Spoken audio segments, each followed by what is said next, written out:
నిజామాబాద్ జిల్లా నాయిపేట మండలంలోని జన్నపల్లి గ్రామం క్రాసింగ్ వద్ద ప్రభుత్వ భూముల్లో అక్రమ నిర్మాణాలు 3 పువ్వులు 6 కాయలుగా కొనసాగుతుంది. బినామీ పేర్లతో ప్రభుత్వ భూములకు కొందరు కబ్జా చేసి అక్రమ నిర్మాణాలు చేపడుతున్నారని ఆరోపణలు వినిపిస్తున్నాయి. నిజామాబాద్ జిల్లా నవిపేట మండలంలోని జన్నపల్లి గ్రామం క్రాసింగ్ వద్ద ప్రభుత్వ భూముల్లో అక్రమ నిర్మాణాల దందా 3 పువ్వులు 6 కాయలుగా సాగుతోంది.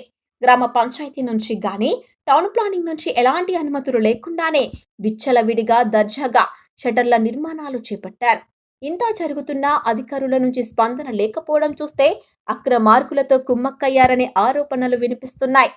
జన్నపల్లి పాత పెట్రోల్ బంకు ఎదురుగా ఉన్న ప్రభుత్వ భూముల్లో ఎలాంటి అనుమతులు లేకుండా అక్రమ నిర్మాణాలు జరిగాయి. ప్రభుత్వ భూములను డెవలప్మెంట్ పేరుతో లేఅవుట్ లేకుండా విక్రయాలు జరుగుతున్నాయి. ఎటువంటి అనుమతులు లేని ప్లాట్లను మాయ మాటలు చెప్పి విక్రయిస్తున్నారని ఆరోపణలు ఉన్నాయి. బినామీ పేర్లతో రిజిస్ట్రేషన్లు చేయించి ప్రభుత్వ భూములను ప్లాట్లుగా మార్చి దందా చేస్తున్నారు. నగరంలోని కొందరు బడా బాబులు గతంలో జరిగిన నిర్మాణాలకు ఎలాంటి అనుమతులు లేవని, గతంలో పాత పెట్రోల్ బంకు మాటు కాల్వపై ఇరిగేషన్ అధికారుల అనుమతులు లేకుండా అక్రమ బ్రిడ్జి నిర్మాణం చేశారని ఆరోపణలు వినిపిస్తున్నాయి. తమ వ్యాపార సముదాయాల కోసమే మాటు కాల్వపై ప్రత్యేకంగా అక్రమ బ్రిడ్జి నిర్మాణానికి ఒడిగట్టారు. కొంతమంది నాయకులు అధికార దాహంతో ఇసుక వ్యాపారులు ప్రత్యేక అధికారుల పాలనలో మండల స్థాయి అధికారులను సైతం మచ్చిక చేసుకుని అక్రమాలకు తెరతీశారనే ఆరోపణలు ఉన్నాయి. ప్రభుత్వ భూములను కబ్జా చేసి అక్రమ నిర్మాణాలు చేపట్టడంతో ప్రభుత్వ ఆదాయానికి పెద్ద ఎత్తున గండి పడుతోంది. ఇదే విషయాన్ని స్థానిక నాయకులను జిల్లా స్థాయి రిపోర్టర్ ప్రశ్నించగా అసభ్య పదజాలంతో బెదిరింపులకు గురిచేశారు. నీది యూట్యూబ్ ఛానల్ అని, నీలాంటి రిపోర్టర్లని చాలా మందిని చూశానని, నీ సంగతి ఏంటని అన్నారు. దీన్ని బట్టి జర్నలిస్టులకు రక్షణ కరువైందని అర్థమవుతోంది. అనుమతులు లేకుండా అక్రమ నిర్మాణాలకు తెరతీస్తూ ప్రభుత్వ ఆదాయానికి తీవ్రంగా నష్టం చేస్తున్నారు బకాసురులు.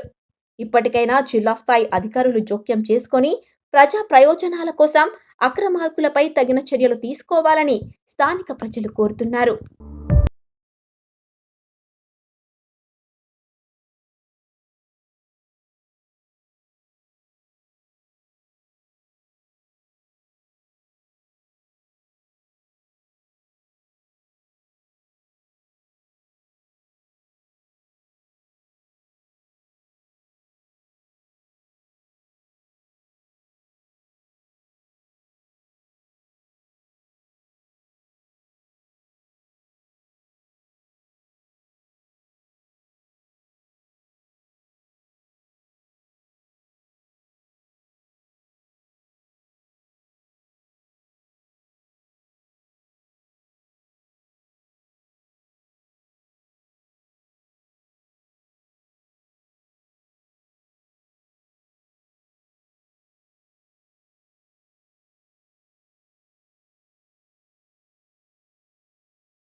Hey there.